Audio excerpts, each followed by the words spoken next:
next work session is the Transportation and Mobility Services update. Ms. Walker. No pressure at all. No pressure. Oh, I spilled again. So, members of the board, Dr. Casey, thank you for inviting me to give the transportation update this afternoon. I've got Adrian Torres here, Chief of Staff for GRTC, who I'll be throwing to at the end of my presentation to do some mobility updates for projects in the county. And just for the public, what are you doing? Chessa Walker, Assistant Director of Transportation there for the county. Thank you.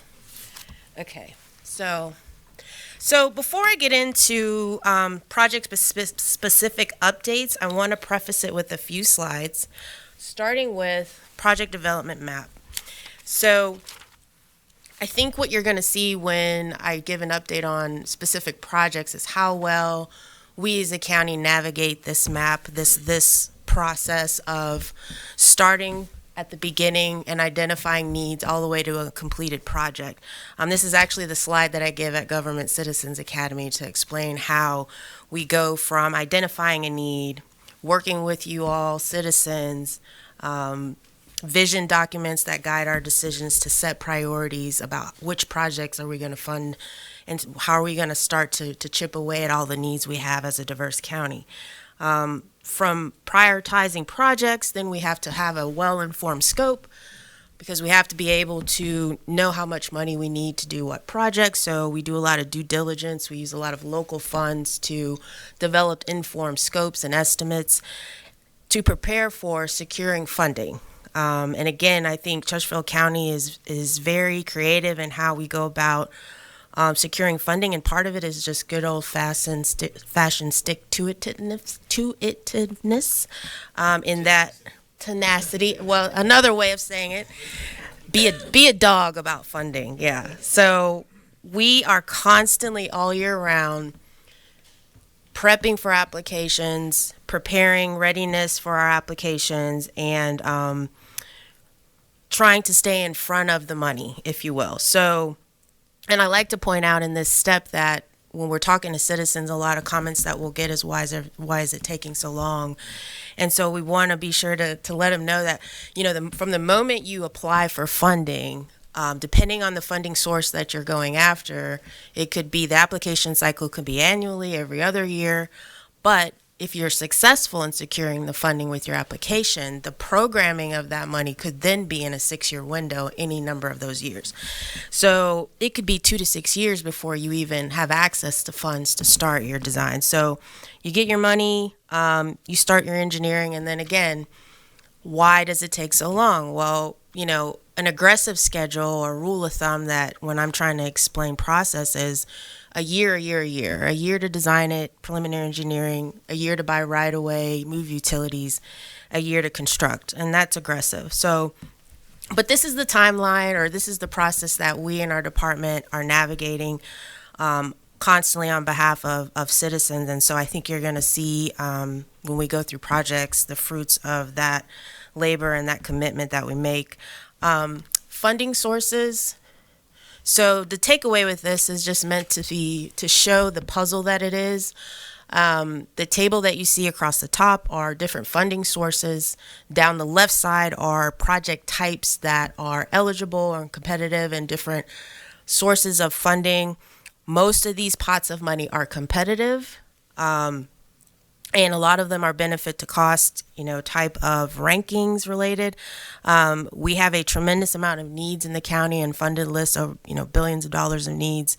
And so again, we commit and we submit numerous applications every year to put together and navigate this puzzle. And we appreciate how well you guys let us do our thing and how we were able to coordinate with you guys to keep going and keep pursuing these various funding sources. So that's a little bit of an intro before we get into projects.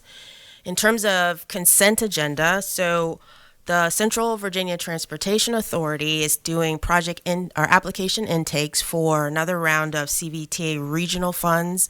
The authority implements a tax, 35% of the pot of money that comes into the authority is allocated to what we call the regional pot. That pot is competitive pot that the member localities have to apply for. So applications are actually due Friday. So on consent agenda tonight, and we briefed you all on these 8 applications.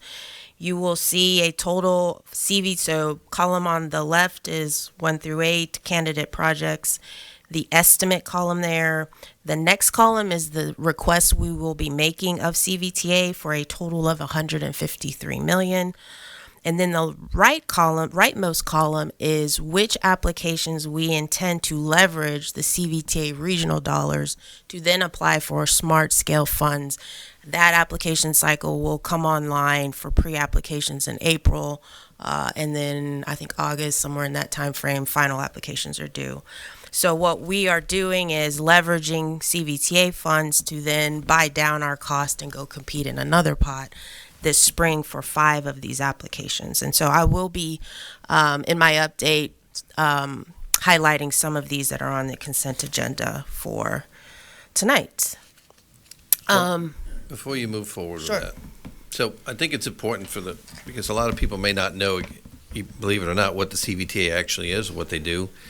And it's important to know that, the CVTA was created by the General Assembly in 2020. We are one of 9 localities that actually sit on the CVTA. And we are allowed by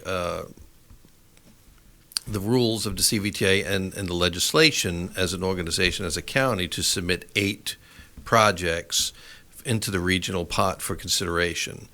And again, it's important because people may look at this and go, well, how come you're not asking for more? Right. Or why are you submitting more projects? And Right. so, we're limited not only in CVTA, for example, but other organizations like the TPOs on how many projects we can actually put in and leverage in as well. Right. And, and again, the monies that are collected by the state, 35% of that pot goes in the regional pot, and then 50% actually comes back to Chesterfield County, which is probably your next slide, right? Did I get ahead? No, you're good. All right, very good. I just think it's important for people to understand that, Yep. we're allocated 8 spots. We're putting in for the most that we possibly can with the best projects that we believe have an opportunity to score the best. Yep. With the additional funds. Thanks. Yep, thank you.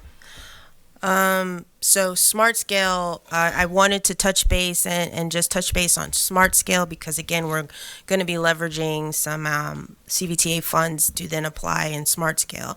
And the CTB right now, the Commonwealth Transportation Board, which governs the Smart Scale funding and process, is after every round, they do a review of the prior round, and they consider making changes to the process.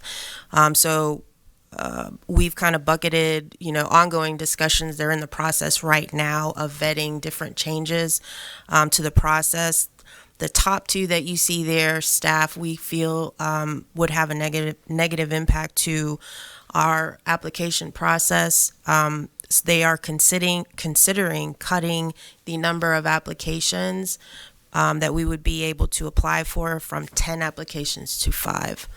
And so we think that obviously with as many needs as we have as a big county, that would definitely limit our ability to implement projects. So, and then the second bullet, they are also considering a locality's ability to administer projects effectively. We tend to perform well in that regard, so I don't think that we would have that issue, but it could present an unfair or uneven playing field for localities who administer projects like us versus localities that don't and have maybe the state administer theirs. So that's a change that they're considering, and we as staff are going to be reaching out to the board members to develop a united letter to submit. They are taking comments right now in terms of the schedule. October, they're making final recommendations to the process.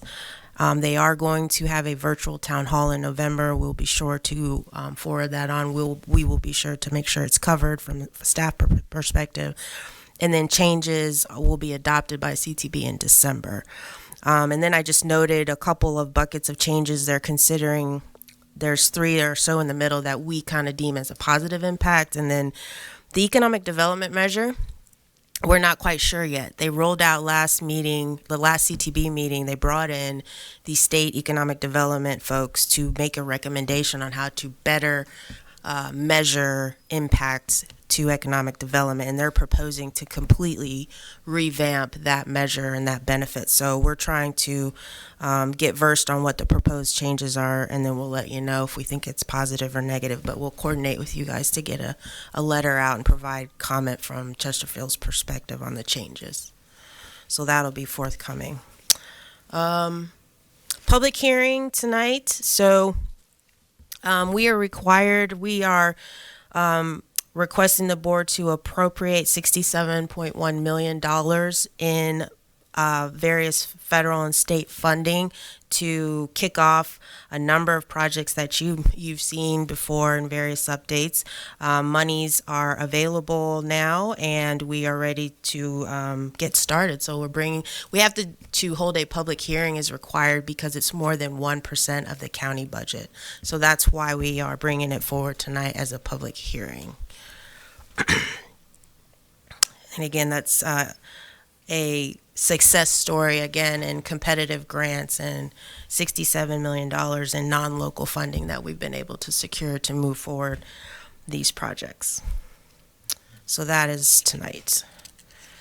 All right, so I will start jumping into transportation updates, project updates. So I'm going to start with Western Hull, Streamline Chesterfield.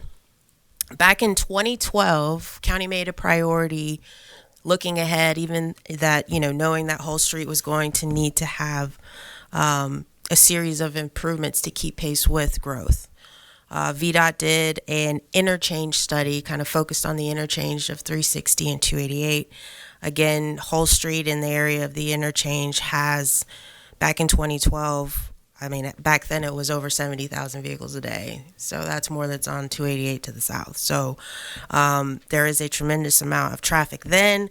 And this study projected out 20 years of growth, and it recommended a series or a suite of improvements that was about 9 projects, $500 million, and the study also made phasing recommendations. We have since started to move forward, and from that time on, we moved forward and started to secure funding. There was also an arterial management plan study that VDOT did in 2021, which added a couple additional recommendations that you see here on the western edge of the corridor. So triple left turns southbound out of Woodlake and widening Hull Street out to Otterdale. So Streamline Chesterfield so we took these recommendations, and now we have been successful in securing over $80 million of improvements and implementing the projects that were recommended. So funded and under construction is the 288 southbound to westbound off-ramp. We're extending the deceleration lane, adding a second lane to the off-ramp. That was our first priority because it was such a safety issue. You have vehicles stopped on 288 going 0, being, hit in the back by speed, vehicles going 70. So we've been successful on that one. That one just started construction. I'm going to show some particulars on that. Bailey Bridge Connector is funded. Engineering is underway. Construction to advertise will be in 2024. VDOT we'll be handing off the project to VDOT to administer through construction, that project. And that is, I'll do this way?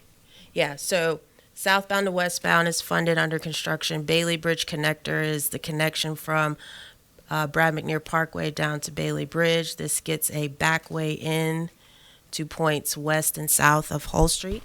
So that project going to construction next year. 360 at Brad McNear Parkway. That is the intersection of Brad McNear and Hull Street. That is a continuous green T. That is what they call an innovative intersection. It's basically innovative intersections use the existing footprint of an intersection and just reconfigure the movements through it to eke out efficiencies in the timing. And what a continuous green T does is the top part of the T, so westbound Hull Street, will not stop. It just flows. So in the afternoon, it's of tremendous benefit because the afternoon traffic westbound is very heavy. And then when you're on the T on Brad McNear and you're making a northbound left turn to go west on Hull, you get a green signal, the eastbound traffic stops, and then you make your left turn and you merge to the right. And so it's a real benefit in the afternoon. That project is funded, and we are starting engineering as we speak, just kicking off the preliminary engineering. Chessa, on the Yes. continuous green T, I think it's important to say that when the person pulls out to go left, to go north, they're pulling actually into a protected lane. Yes, And then they go down, they'll end up going down the hill a ways and then Yes. blend into the westbound traffic. correct. Because we Yeah. didn't talk about that protective lane, and they're like, how am I going to pull out in this traffic? Yes. So it's important to emphasize that. Yes, and it's just a nerding out thing, right? It's just a calculation of going from 0 to the speed on Hull and then running out that length to be able to make that movement. Yep, you're right. Let's see, Woodlake, coming out of Woodlake southbound. Again, that's just another efficiency of adding a third southbound left turn out of there in the mornings where that will be of benefit.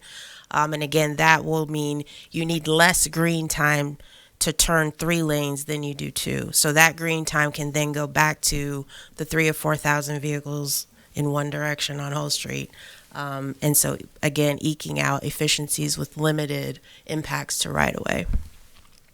So that one's starting design. And then we have what we call PE only. You'll hear me say that. That is preliminary engineering only. So sometimes if you're not able to bite off the whole elephant, you can take a little nibble and just fund the engineering.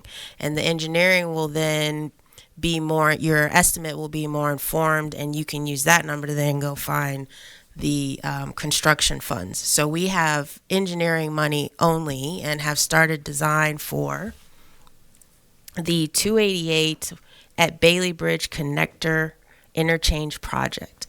So this project in orange here, so that is a back way into Commonwealth Center. So if you're on northbound 288, that does not exist. You have to go up the Hull, make the loop, and go west, and then come back. And what this is going to do is preserve this loop ramp right here, northbound to westbound. I think, again, because I did this study in 2012, so I can distinctly remember this. That's over 1,300 cars in an hour in the afternoon. The capacity of a loop ramp is 1,200. And so what that does is move that traffic here, get people in the back way. And all of these rooftops down here, south and east of Winterpock, that's going to give them a back way into retail, give them a back way into home, and not have to put every localized trip onto Hull Street. So that project is kicking off engineering. And then Woodlake Village to Otterdale widening. We started the PE on that, CVTA regional funds. And then that's on the consent agenda to request CVTA, more CVTA funds to go back into Smart Scale and try to fund the rest of it. So we have over $80 million in projects underway in various stages of development on Hull Street. Chessa, talk Yes. about when you do the P&E like this and it brings you to 30% on your project, talk about what that means in our ability to match these projects to request funds. Yeah, so when you don't have survey and you don't know where utilities are, your estimate has a lot of contingency in it because you have so many unknowns. You haven't done a to scale geometric, you haven't laid it out in great detail, so you have to carry more contingencies. And in the funding world, many of the funding sources are benefit to cost ratios and then ranked based on how well your return on investment is. So your biggest influence in applications is your cost, your denominator. your benefits, our goal is to score in every benefit category you can, but the most impactful number in your ranking is always going to be your cost. And so if you can eliminate some contingencies and refine your costs down, you inherently are more competitive. So Thank you. You're welcome. Oh, okay. So I had a bunch of animation, so you might see some hidden slides that you weren't supposed to see. But I threw this in there in case someone asked. So that's a green T. Here's the acceleration lane that we had talked about. So you make your left from Brad McNear, and then it actually runs out longer than this image, but that's how it works.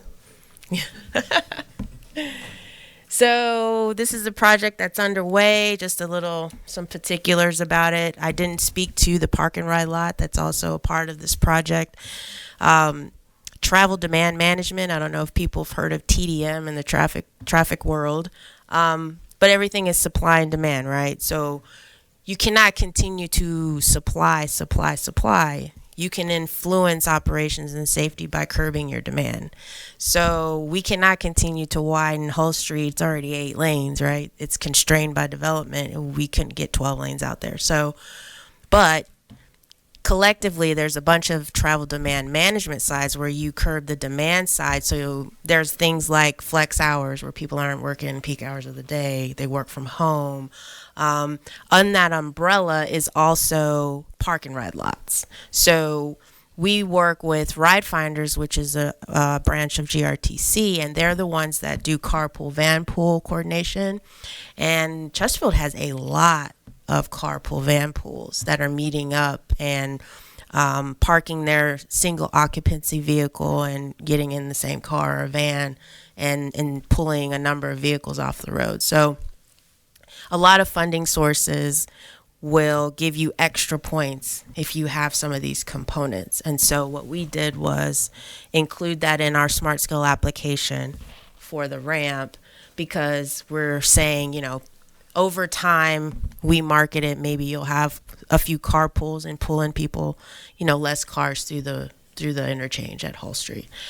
And as part of that, we'll have some vehicle charging stations and it's out at the tech center. I failed to mention that. It's at the back portion, little tiny few lots in the back of the tech center parking lot. So that's part of this project as well. Construction started in August. 2 construction seasons, October of next year. Project will be completed. Okay, so I talked about that suite of improvements, $80 million of projects underway. We have a number of projects, Chessa, a number of projects that are still not funded that were recommended as part of that plan.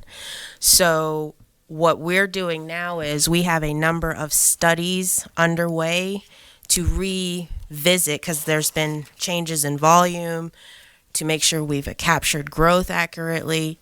So we're redoing the studies to figure out the issues that we haven't fixed at the interchange as well as Hull Street. We have a few studies underway to further refine those scopes. I will note this recommendation here at Old 100 and Commonwealth Center, that one is such a big improvement that's kind of at the bottom of the list in the phasing of improvements. It's like, let's do these other things and reassess and see if there's a benefit to where maybe we don't have to come and do this intersection, because it's either a grade separated intersection is pretty much where we're left with. The innovative intersection that we vetted 10 years ago was what they call a displaced left and at grade type of intersection, but because that was 10 years ago, we've eaten into the life cycle of that at grade solution, and now we don't have the 20 years anymore with that. So really what's left at Commonwealth Center is a grade separation, but we're hoping with other improvements in the area, we don't have to do that impactful project. So speaking of studies, 288 at Genito Road, we are doing a 288 corridor study to, again, refine what's left to do and project out another 20 years. And as part of that, we are vetting a new access point at Genito Road. The county has adopted a special focus area plan centered on Genito Road back in 22. That was last year, right? Yep. So Poe White North is up. Here's 288. This is Genito, River City High School over here, the Lake Project over here. And the recommendation from the focus area was to take the next step and do an interchange study to get the appropriate approvals for an access point on 288. Because 288 is what they call a limited access facility, which means just that the state governs where you can have access points because they want to preserve the high-speed facility. And if you continue to have access point after access point, it starts to degrade the speeds through which you can progress traffic. So you have to do what they call an interchange access report. VDOT has to approve it, and we've kicked that off as part of the bigger 288 corridor study. In parallel and on the consent agenda is, while we're also working on that study and trying to get the state to approve the access, we are also going to apply for a phased improvement at this interchange.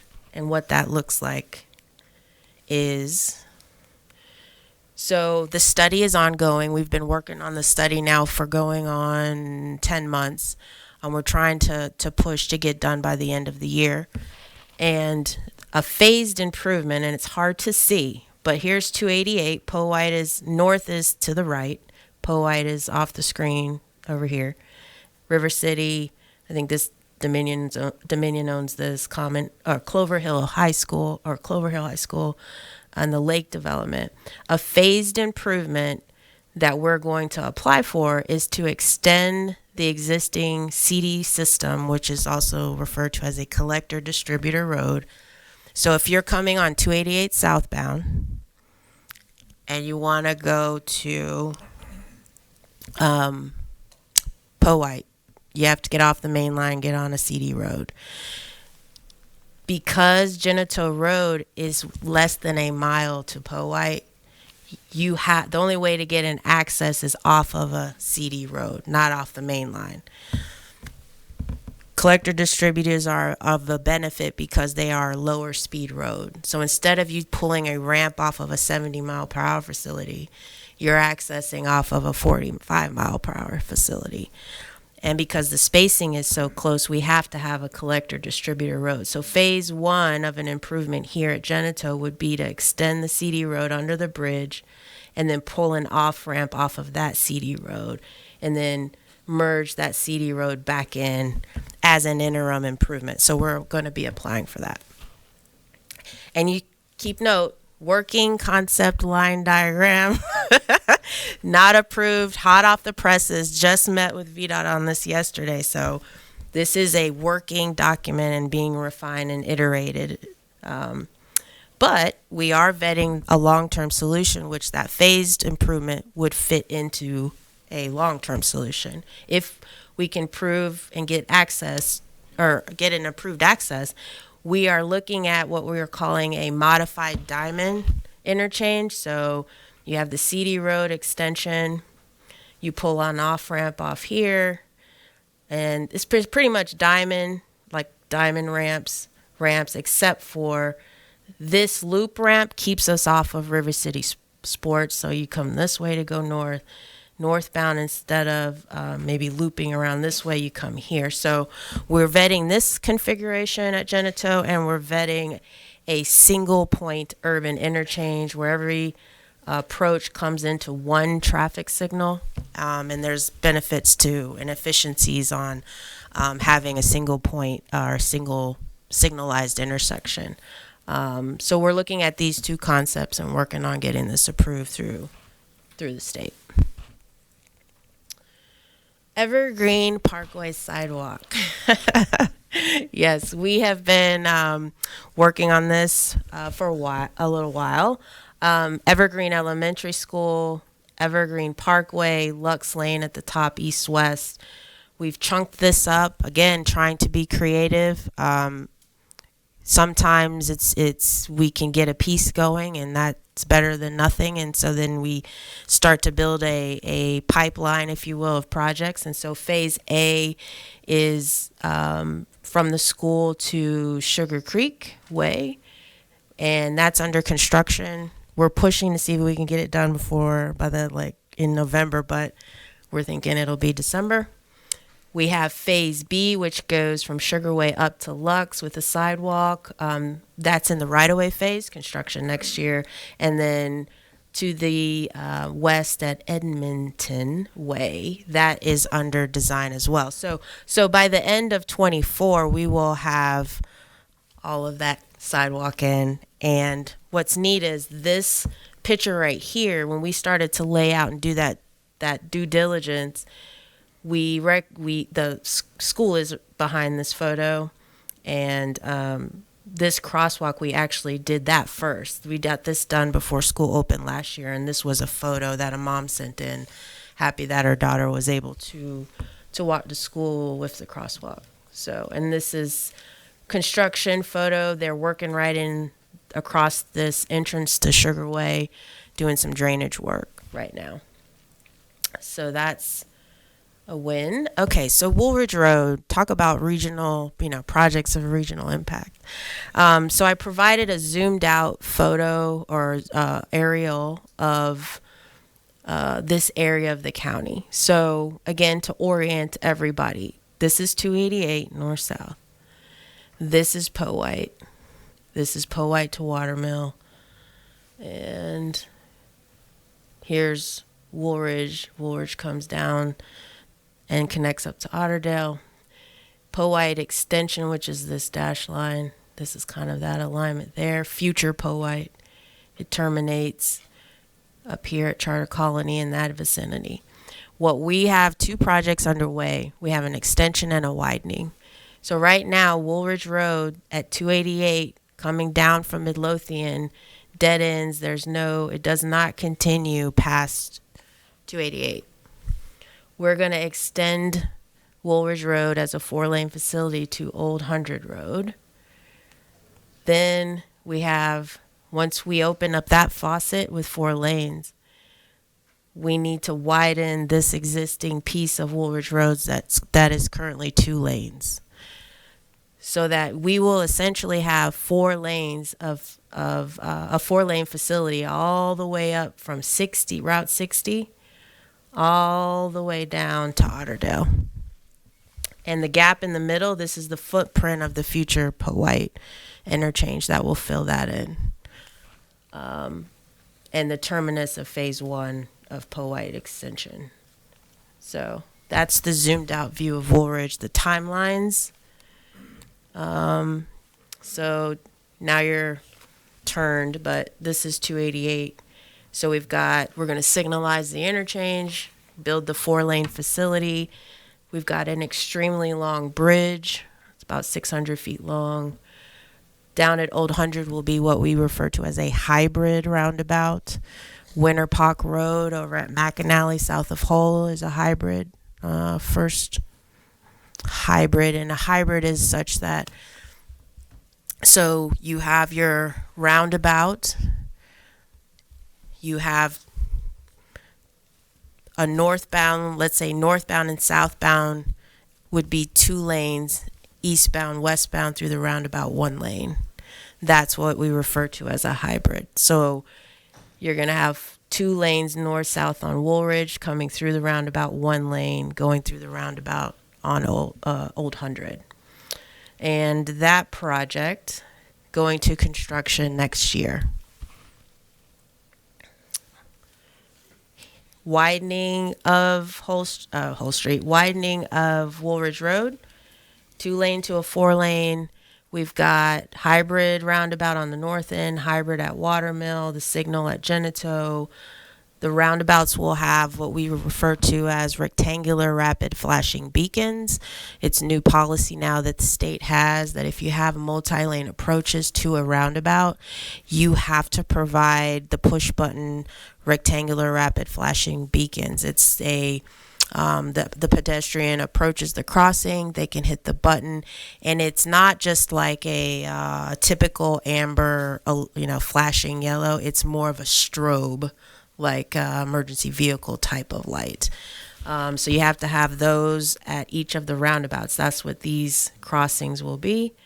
And then here at the 7-Eleven, that crossover, we met extensively with communities on either side.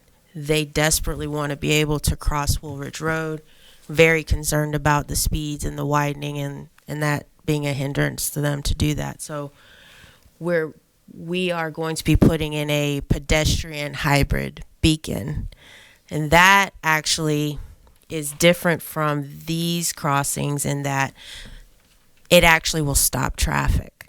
The other ones are just a warning that a ped is crossing, but a pedestrian hybrid beacon, when the pedestrian pushes it, will actually stop traffic, and that's not at a traffic signal, just at that ped crossing. So we're putting one of those in as well. So again, this one is trailing right behind the extension project. So in the public meetings with citizens and based on the traffic analysis, once you extend this road down here, you're having 4 lanes feeding into a 2-lane.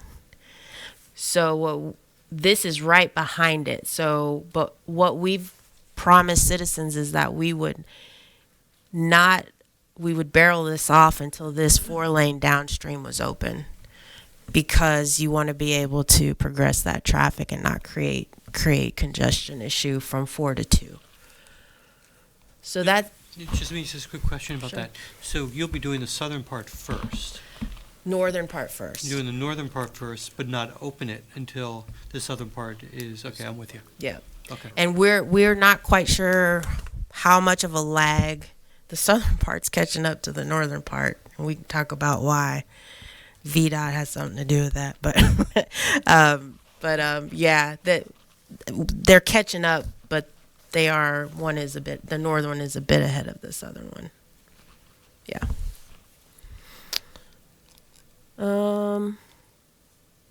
Poe White Parkway. Chessa, before you move on, can you go back to the intersection of Genito and Woolridge? Yes. Can we talk about that in a minute? Yeah. So that we've made a request. Yeah. To VDOT. Yes. To restripe that intersection, because we know in the morning, traffic trying to go north through that intersection stacks up. Very bad. And I want the community to understand that we've made the request, and the holdup, quite frankly, is whether or not VDOT is going to let us do it or not. Correct. We put the request in because we believe it'll move traffic through there more efficiently.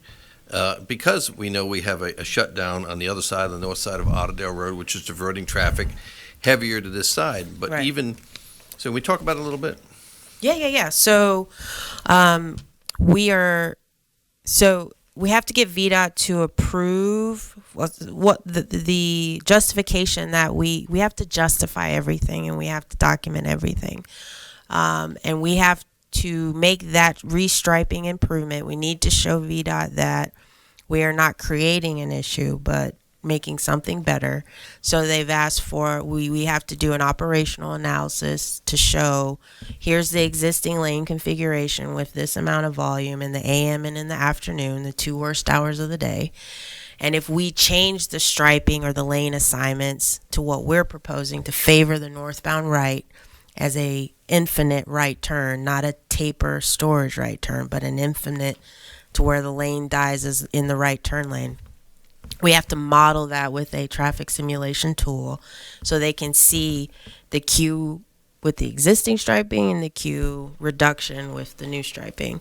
We also have to develop the striping plan. And so what the time we actually have, it's a design build contract that's doing the Otterdale Drainage Project, our contractor Kukosin. So we've tasked them with using their traffic engineer to do the traffic analysis, develop the striping plan, submit that to VDOT, which I checked is going into this week. And I've greased the skids with traffic engineering at VDOT so they know it's coming. They're going to not sit on it and turn it around. We get the approval. We'll probably have some comments to address, questions they may have. And then once we get the approval, then Kokosa and our contractor will put the striping in. And then between the striping and the timing of the light, we hopefully won't have queuing all the way back across the causeway, which we currently have right now in the mornings. I think that you'll have queuing, but you won't have blocking. Like, everyone who's that slug of traffic who's going north in the morning and making the right, they won't be having to, like what I would do, come up and cut over to get over to the right lane. So yeah, I think it's going to, I think it's actually going to match. If you were to look at the volumes northbound, the left through and the right, it's probably the most appropriate lane assignment anyway. So thank you. You're welcome. Okay. So we're moving along. Okay, so Poe White Parkway. Poe White Parkway has been on our thoroughfare plan. Long been envisioned that we would need some connection to the western part of the county with the rezoning of Upper Mag on the western end there. Even more reason and momentum, more momentum than we've probably ever had in pushing this project along. And we've got a first phase underway in terms of engineering. We have $170 million of local funds programmed to phase one. Phase one extends Poe White Parkway from its terminus to Woolridge Road. This piece here, we are actually, I believe we're on the consent agenda to pursue some additional funds with inflation. We're just trying to be proactive and based on our latest update to the estimate, pursue an additional $30 million to get to the 200 number. And then phase two, the whole extension's about 10 miles. The phase two section is about 8 miles. It ties in, I always say, out by the zoo on Hull Street. And we have some progress being made on phase two. We've entered into an agreement with VDOT, who is conducting the environmental review process to clear through the environmental review for this 8 miles. So they started that this summer or so, and it's about a 2-year process. So they're working on clearing this alignment from an environmental perspective while we work on the engineering for phase one. I don't know if anyone else wants to add to Poe White, but that's kind of where we are.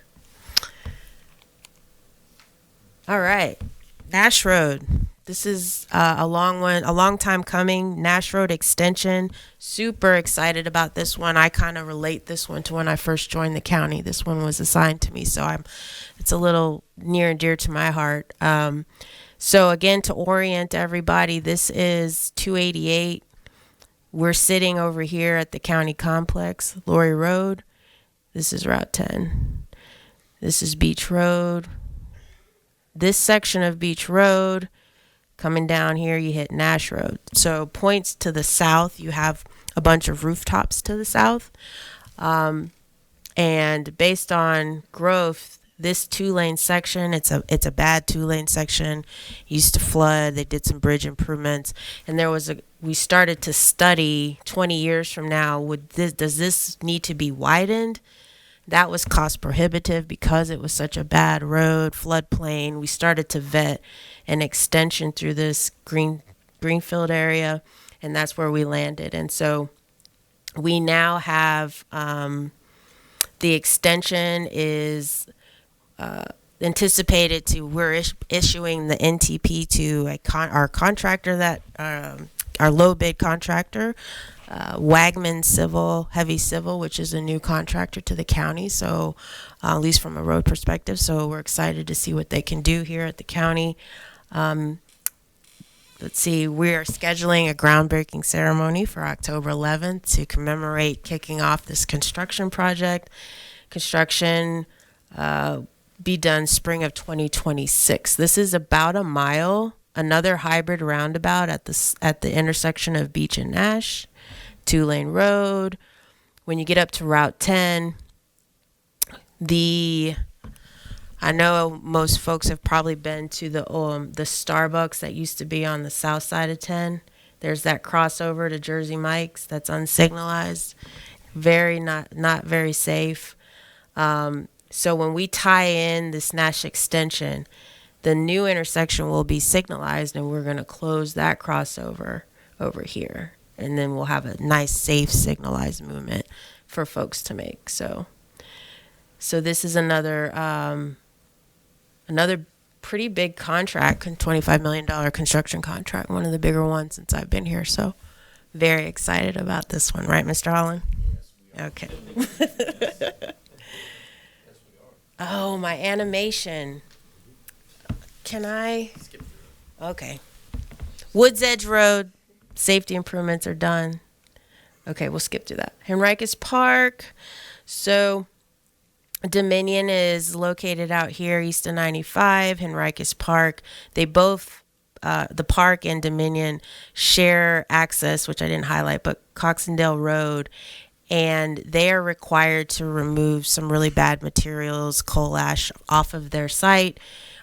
The park traffic and their traffic would be mixing. It's not good. We've reached an agreement with Dominion to fund a new access road to separate their coal ash removal traffic from the park access. And so we're going to be building a road over the James River, come under 295, tie in over here where Lego's coming in. And it's a 2-lane, 2-lane bridge. I think it's, 0.3 mile bridge, 2 miles in total, low speed. You've got lighting, you've got a pedestrian lookout, but it will basically be a new access road and amenity over the James and into Henricus Park. So that project's under design. Bellwood Road Connector. This is another good one that's on the consent agenda tonight. We are seeking funding to develop a project scope, and particularly with this site. So now we're over off of I-95. Here's Route 1, parallel to 95. This is Bellwood Road. It does not have interchange access, just crosses under 95. This is Willis Road.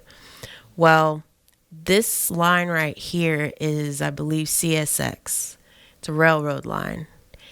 If CSX has any kind of maintenance on their line, Bellwood has no way in or out. So this connection in maroon is actually in our thoroughfare plan. It's a thoroughfare plan called for road. It would add some redundancy to the network, open up access to the east side of 95. And you also have the James River Industrial Park over here.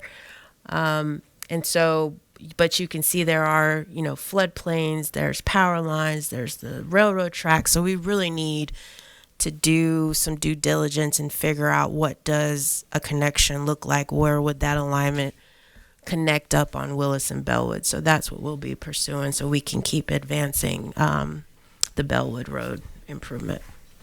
That connector road would help the industrial traffic to stay off of Route 1, but it'll also help as we develop the Fallen Creek boat ramp, because that boat ramp entrance is going to be off of Bellwood. So you'll be able to come off of the interstate onto Willis, take that road over, and then follow that back over to the new boat ramp as well. So you wouldn't have to go back on 1. You'd be able to get in and out easier. Right.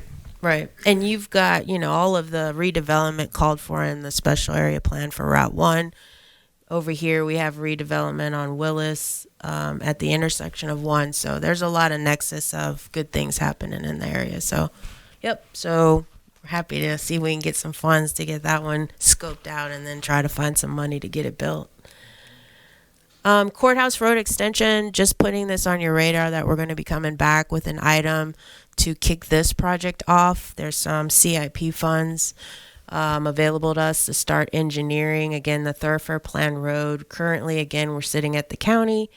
Courthouse Road, here's Route 10, 288. It dead ends at the fairgrounds.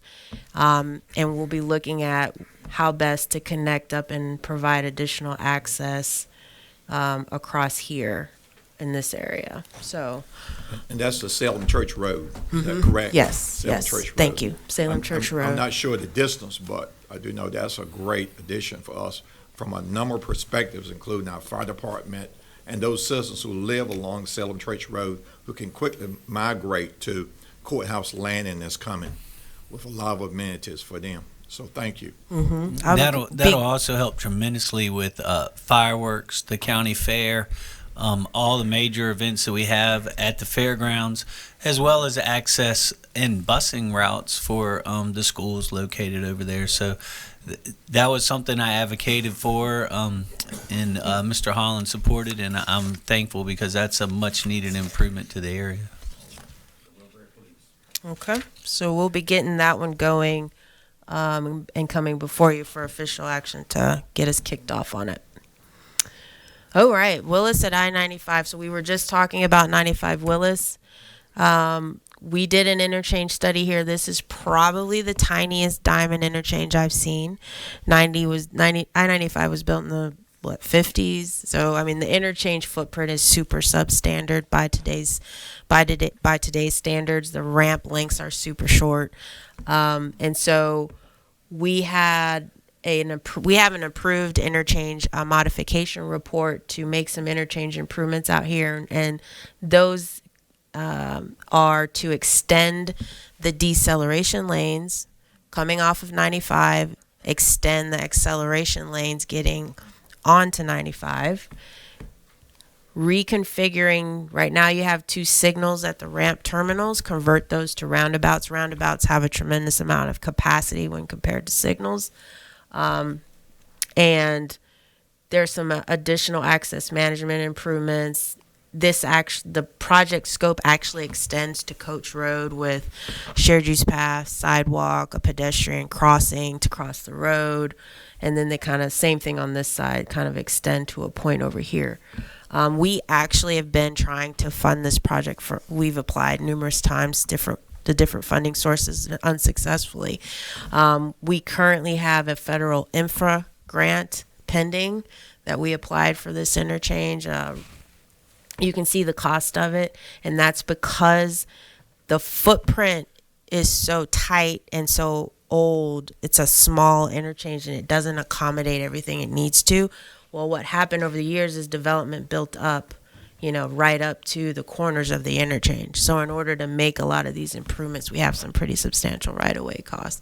I don't think I've ever seen a project where the right-of-way is as much as the construction.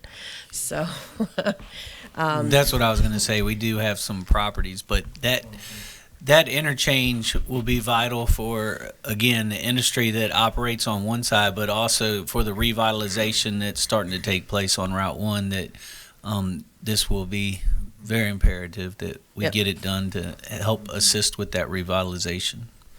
Yep. And we have PE only funds. We do have 30% plans. We submitted the infra grant to see if we can get some money to construct. So we're waiting to hear back on that one. Okay, this is another, I just love this. This is a super successful story about progress being made in this area of the county in the way of mobility. So Hopkins, we refer to this as the Hopkins Interchange and Road Diet project. So the narrative is that, or the celebration is that you have Chippenham Parkway, you have Hopkins Road, the new Beulah Recreational Center is down here. You've got the library, school. Over here to the east is Route 1. We're looking to improve the interchange, which I'm going to get into that a little bit more, and implement a road diet on Hopkins Road to get bike facility in.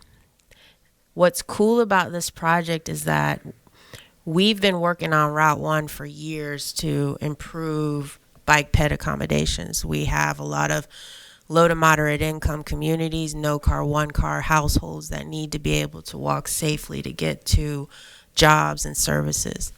So we've been making good progress on Route 1. We've also implemented transit service down Route 1. We also have a funded project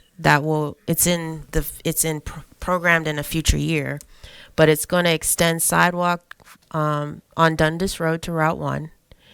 VDOT is rebuilding this bridge over the railroad track, the Dundas Bridge, which is going to add sidewalk. And is much needed. Much needed. And then we have a project, Nate Mathis is the project manager, who is Meadowdale, this road here. We're adding bike lanes and the missing sidewalk to here. There's existing sidewalk. So what that does is it gets you a facility all the way over to Route 1, which can plug you in, on a bike ride. You can get over there, no problem. You can plug you into Route 1. And the Fall Line Trail. And the Fall Line Trail overlaps with Route 1. So you're starting to see some serious momentum. And then when you get to Hopkins, we already have sidewalk across the bridge. We added sidewalk up Hopkins to Bonnie Bank. The schools have sidewalk here. There's a gap here we're trying to fund. We're going to get that filled in. We just built a park and ride lot here that has sidewalk up to Hopkins. So you're starting to see this broad network of mobility options in the corridor. And so what the other cool thing is, we secured a federal grant to advance the design for these two improvements. So we were one of 162 nationwide applications. We were one of 4 who successfully secured a raised grant in Virginia, and we secured $3.6 million to start design.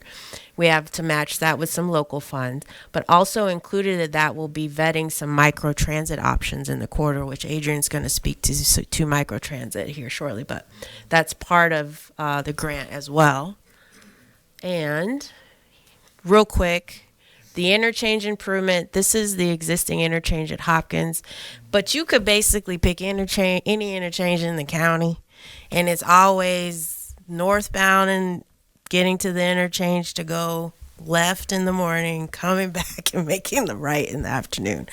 And we have that issue here.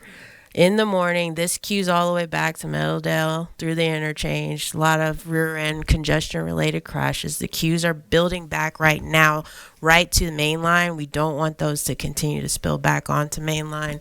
And so we're vetting the preferred alternative where we just landed was to add a extra lane to the bridge to get a 6-lane bridge so we can have 2 northbound left turns to clear out this heavy movement in the morning. Then we widen out the ramp terminals so we can turn more cars and reduce the queues. And so that's the interchange improvement. And then it'll maintain bike ped through the interchange. This is also the road diet portion.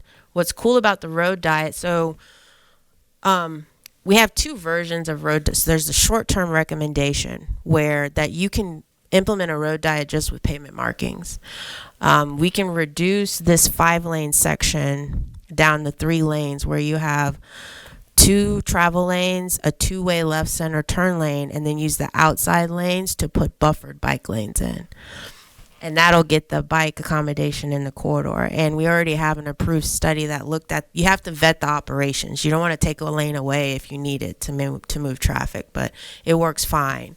And so that's the short-term recommendation. But what we want to do is go out to the public and see if we can get some support to do the long-term solution. We think the long-term solution would take that center 2-way left turn lane and make it a raised median. And it brings in green space on the corridor so you can streetscape it and build in turn lanes, but that requires access changes to people's homes. So we need to do some public involvement before we figure out which direction we would go into. As you talk about that protected bike lane, I know. I know there's other areas of the county that has been requested. For instance, on Route 10, which you knew was coming. I did. And it's been rejected there, and Yeah. It's been rejected because you have to have a 3-foot wide painted area for the delineators to be in, and there's not enough room to get that 3-foot wide lane in to be able to put the protection in safely to be able to protect the bike lane. And I think it's important because some areas that works and some it doesn't. And Right. Unfortunately, an area that I had that request in has been denied but I wanted to make sure that people understood the difference between it and why it works in one place and not in another. Right. You need the width for that extra buffer. Absolutely. All right, so Fall Line Trail update. Again, my animation isn't working, but we will roll with it. No problem. So Regional Trail, there's a the Fall Line Trail is a 43-mile regional trail. Think cap to cap trail, but think north-south. And it extends from Chesterfield to town of Ashland, which most people say the wrong way. It starts in Chesterfield and it goes north. Right? So, okay. We are of the It technically starts just south of the Chesterfield line and goes north. I stand corrected. We are of the 7 localities that this traverses through. We have the most lane miles, 19 miles or so, are in Chesterfield County, which is what you see here. The city line, City of Richmond line, extending. This is where it overlaps with Route 1. This first box here, and then it goes down to Galena Avenue, heads west, comes down Chester Road, gets over to the Chester Linear Park, crosses Route 10, which is right here. Green to blue is Route 10 is the barrier, and then it gets on an abandoned rail line right away, kind of comes down and then ties in at Patton Park down by Appomattox River. We kind of chunk this up into 3 phases. We call this first phase Route 1 phase because, again, we were already working on bike ped projects on Route 1. The Fall Line Trail got some momentum, and then when they vetted alignments, it wind up overlapping with Route 1. So we already have these colors you see are already projects that we have underway on Route 1 that we're managing. So VDOT, moving down to the southern section, is managing implementation of the Fall Line Trail and what is called the southern section. Again, Patton Park in Petersburg and heading towards Chester. This section is 9.5 miles. So the story goes, the status update on Fall Line as it relates to this section is that there's, I can't remember exactly, CVTA, Mr. Carroll, you might know better than me. It's $107 million or so of CVTA funds. 113 CVTA dollars, 42 million CTV. There you go. Is going to fund the Fall Line Trail. This section right here, there's $68 million, well, there's $43 million, the state money. You said state, right? That was going to kick off and build this section. Well, what happened was the alignment down here overlapped with some cultural resources. They found some people. And so they have to realign that alignment and kind of to avoid those cultural resources. And when they did that, the new alignment has a few more bridges, and so the cost is going up for that section. So now it's like, I think 80-something million. And so when the CVTA agenda on Friday, the authority has before them on Friday to move the $25 million that was programmed to go on this section down to this section so that they can get as far as they can with the monies available. So they aren't quite sure yet how far they can get with $68 million. That's to be determined. But they do plan to put out the contract spring of 24 to build this section with the northern terminus to be determined. And then this part, the central section doesn't have any funding on it yet. Those are just zoomed in. Again, those were hidden. We don't need to look at those. Bessie Lane. So, Ettrick train station, VSU Multipurpose Center for reference is right here, Chesterfield Ave. Ettrick train station, Amtrak runs through here. We have a project to improve Bessie Lane, which is this access road into the train station. You can see on the left the condition of the access road is not very inviting. There's big plans here to, Dr. Casey actually forwarded me a good article that shows that I think it was 33,000 riders this year, I think generating 1.6 million in ticket sales to the station. So we really want to make this more inviting, more accessible so people can use it. And so we have $4 million to improve the access road to the track, to the station, make it a good 2-lane, fix the drainage, put in some streetscape, some lighting, bike ped accommodations so folks can get over to the station. $1 million of the funding actually came from an earmark from Congressman McEachin that we were successful in obtaining. The train station itself is being improved by, and this should actually say Virginia Public Rail Association. It was actually they are a group that is, their mission is to promote passenger rail in Virginia, and they go around trying to acquire right of way and promote infrastructure improvements that are going to further the growth of passenger rail in the state. So they have a grant to do, while we're doing the road, they're doing the track and the parking lot. So you can see the condition of the parking lot. You can see that the platform and the canopy needs to be bigger. The platform's not ADA. It's just in poor condition. So they have committed, they were successful in getting a grant to do some work to the station itself. So coupled together, we're investing in this asset in the southern end of the county. And then I'm getting close, you guys. Hang in there. We just have a lot going on, so, you know. The narrative on Bonaire, another great message about slow and steady gets it done. Bonaire Special Area Plan, if you were to look up the area plan and the bike ped page that recommends the network in the area, it looks like this. We literally have been working on implementing the vision document. We have McCrae Road, so this is McCrae Road right here. This is the spine that we started with.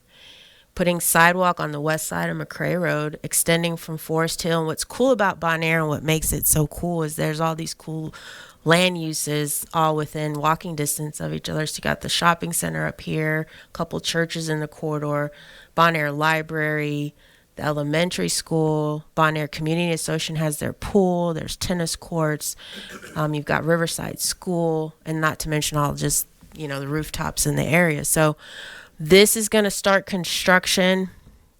The sidewalk's going to start construction next month, completed late next year. It includes a mini roundabout at Rattlesnake intersection with McCrae.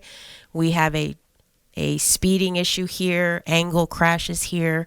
It's a mini, so it's contextual to the scale of the neighborhood.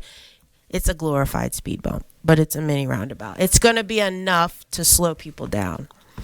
And then down on the southern end, we have a little connection over to the pool. So this is this first phase. Phase 2 that we refer to in-house as phase 2 is this piece, which this green section is what we call a neighborhood byway, and it's just putting up signing and marking to promote people to use this low-speed, low-volume road, no physical improvements. But then you can get into the back of the library, shared use path, sidewalk, shared use path. So you get quite a nice network in the community.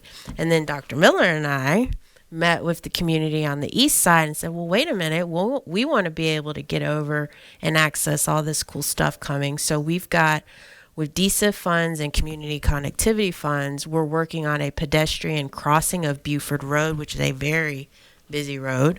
So there'll be those flashers that we talked about so they can safely get over to this cool network we're building out. We already built one up at Choctaw and the shopping center. And then we have a TAP application, alternatives program, which is to build sidewalk. We just submitting an application to build this piece of sidewalk from the neighborhood entrance. This directly came through coordinating with the citizens from Burroughs up to Choctaw, and there's some GRTC bus stops in the area that people will be able to access as well. So we have over $10 million in projects that are underway, and we're pursuing another $1 million to get this connection done. Just if I could just mention real quick, now that we've finally gotten to Midlothian. I know, right? So, I mean, this is a great example of just how we work with the community and what the community was asking for, and them reaching out, and then us meeting with them, and just really listening to what it was that was going to work. And so we took our time with this, and at the same time, I really do feel like we're doing it right. But it has been a process, but it's been fun, which is really what makes it work, is that we've enjoyed the process. So, Chessa, thank you for all your help. Yeah, with you're pulling welcome. this together. You're welcome. Alversa Old Buck. Just a regular old four-way stop that gets a little inundated. I'll keep going. Okay. That one's coming. Busy Street Extension. This part right here is a gap. We're going to fill that in. We have to do some intersection improvements. Huguenot, Robius, adding extra capacity through the intersection. R-cutting Cranbeck to get rid of the angle crashes. Pursuing funding for that. Otterdale Road drainage. Bridge number 1, Horsepen Creek done. Bridge number 2, Blackman Creek done. We're on the third and last crossing. Projected to be open. This is the existing bridge. They set 5 out of 13 of these conspan arches yesterday. So they are rolling. They're projected to open up the bridge to traffic in December. Hard shoulder running on 288. Basically, Huguenot Trail up to Route 6 in Goochland, northbound in the morning, super long queues. Basically, they're going to there's 2 through lanes and a shoulder. There'll be lane control signs like this that say when it's green that you can use the shoulder as a through lane. So they're working on that to eke out some more capacity because they don't want to build another bridge over the James, which is very costly. VDOT's managing that. And then Access Chesterfield is an on-demand. I'm going to throw to mobility. That's it for the road projects. But this is an on-demand mobility program that is managed through our community engagement department. Folks can call and schedule $6 rideshare program. You have to qualify. You have to either be disabled, over 60, or low income. And post-COVID, the numbers have been increasing, but that is a mobility option that the county offers. And then I think, Adrian, you've got a couple. That's all for me. 70 minutes of road projects is a little bit of things going on. I didn't see. Chess, I just wanted to thank you. It was a lot of information. Okay. Yeah, thank you, Mr. Yeah. Chairman. I said thank you, Mr. Walker. Tremendous Yeah. amount of work. We appreciate all you're doing. I just want to say thank you. Right. I'm going to say the same thing. I know what drives you in the day. Other board members, any questions, comments? Excellent presentation. I appreciate your patience. There you go.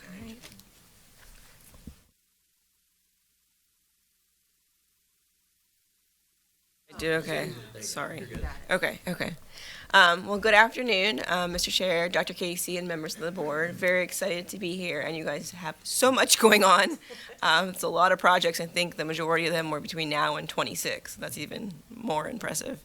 I have just a couple of updates. I'm very excited to kind of talk about the 2 Chesterfield County. One of them is microtransit, and one of them is fixed route that will actually be coming this year. All right, so we have branded what is microtransit, and I'm going to describe what that is, and it's called Link, is what our new division is called. And you can see it's kind of a mock-up of what it would look like. We are utilizing a very similar vehicle to what is our specialized transportation or our paratransit vehicles.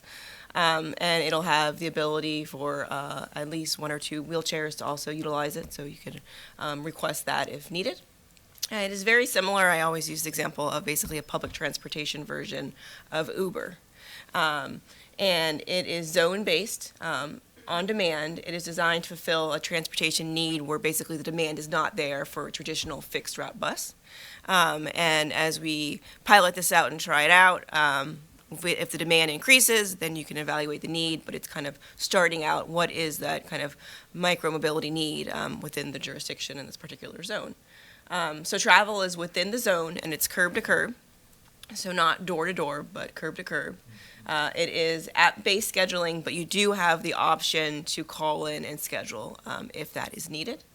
GRTC in total will be launching 5 zones by the end of the fiscal year. The first one will be launching actually in Henrico by the end of October. And Chesterfield is slated to be the second zone to operate. And the goal is to get this one up and running by February. So it is currently in the pilot, which is about 3 years, will be zero fare, and that will continue to match what currently our fixed route system is zero fare, approved by our board through FY24. We'll continue to evaluate that, but we did cost the microtransit pilot for zero fare for the 3 years. It is 16 and older, and kind of the thoughts behind that is someone who basically needs to get to work. So that is if you don't have to have someone who supervises you if you are of that age. The goal will be picked up within 20 minutes of scheduling, and the goal is about actually 80% of requests to get those within 20 minutes of this on-demand service. And I already mentioned the goal for the Chesterfield zone is 2024 February. So these are the 5 zones in total. There was a robust study that was done. We originally started out as 30 zones. We worked very closely with the jurisdictions, refined it based on what the jurisdictions felt as readiness. We ended up with 5 zones and applied for funding for these. So the Chesterfield County one, of course, is on the southern portion, but we have Ashland that also includes a little bit of Hanover. Henrico also includes a little bit of Hanover. We have a Sandston one and then a Powhatan one that actually has an out-of-zone, which is a little bit different than the rest of them, that actually goes to Westchester Commons, knowing that that is a huge destination for Powhatan. So specifically, the North Chesterfield zone. So the estimated annual cost for this zone, and this is kind of the max estimate, the range is between $500,000 and $900,000, and this is based on simply the demand. So we're estimating in the beginning that it's going to take kind of a learning curve. We're going to do lots of marketing to outreach to individuals, to businesses, but we're estimating based on kind of a travel demand, looking at how people are currently moving within the zone, how they will utilize the service. And that's how we came up with also the span of service. So we're anticipating about 6:30 a.m. to midnight, Monday through Saturday. But as we get closer to that launch, for example, the Henrico one had a very similar time frame, but we're decided to start out with the Monday through Friday to see how the buildup is and then add to it. So we'll work with you guys with Chesterfield when we get closer to the February launch. So the funding for the first year is a DRPT demo grant, and we are matching that with our COVID relief dollars. We will plan on applying for what is DRPT TRIP program funds to fund the next 2 years, but we have basically allocated ARPA funds to continue through the 2 years if we were not successful on that. So the pilot will be fully funded as of now for 3 years. This kind of shows just where we are with the implementation plan. We have refined the zone after the initial study was done, made very small tweaks. I think we included an additional grocery store, working with Chesterfield County. It will be operated by GRTC operators. Some of the more rural zones, we're looking at doing a more turnkey model, but the benefit of this zone, which is great, is that it actually does connect to a fixed route service. It connects to the Route 82 Express. So because of that, it's within our current kind of footprint, so we want to utilize our current operators. We are working now on communication and marketing, and we'll really ramp that up about 6 weeks out. And we'll work with Chesterfield to be able to determine what are those hot spots, what businesses should we talk to within the whole street area, to make sure we are reaching individuals. Also planned, and probably just a little bit backwards because that's February, well, the plan for the extension for fixed route is January. That is planned to go live. And the little green line just shows what the extension is from looking at the comprehensive GRTC routes. So this is the middle of the Turnpike going all the way to Walmart Way. Currently, that Route 1A ends at Spring Rock Green. And we are very, very excited about this, knowing the need is so big on Midlothian Turnpike. Chesterfield applied for DRPT funds for a demo for 1 year, about $2.35 million, which includes operating capital as well as a significant amount of marketing. A survey was done between January 10th and February 14th, and over 92,000 were reached. About 2,000 completed the surveys to kind of determine where the footprint should be for the Midlothian extension. The service hours will basically mirror what the 1A does today, basically an extended version. So it will have a weekend from 5:30 a.m. to midnight, and then weekend will be 6:30 a.m. to midnight. There are 11 stops. The end of the line, like I mentioned, will be actually within the complex of the Walmart and the Sam's Club. And this is again launching January 2024. Any questions? Mr. Chair. Mr. Engel. How you doing, Adrian?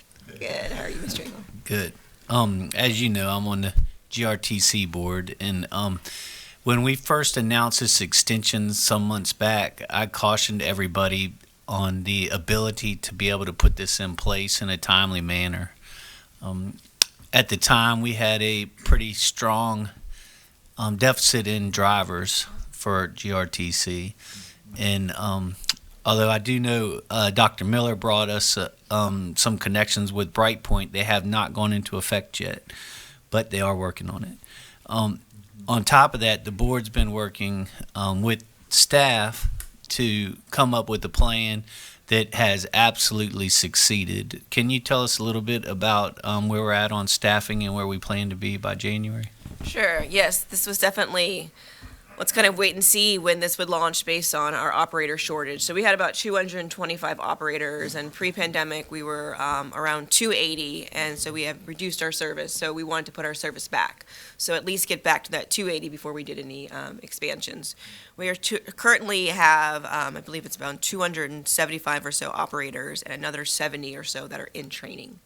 So we have surpassed our goal, and our budgeted amount is 300. So we are flattening that as far as we were very aggressive. We ended up doing 2 training classes. We had one before, so every 2 weeks we would do one.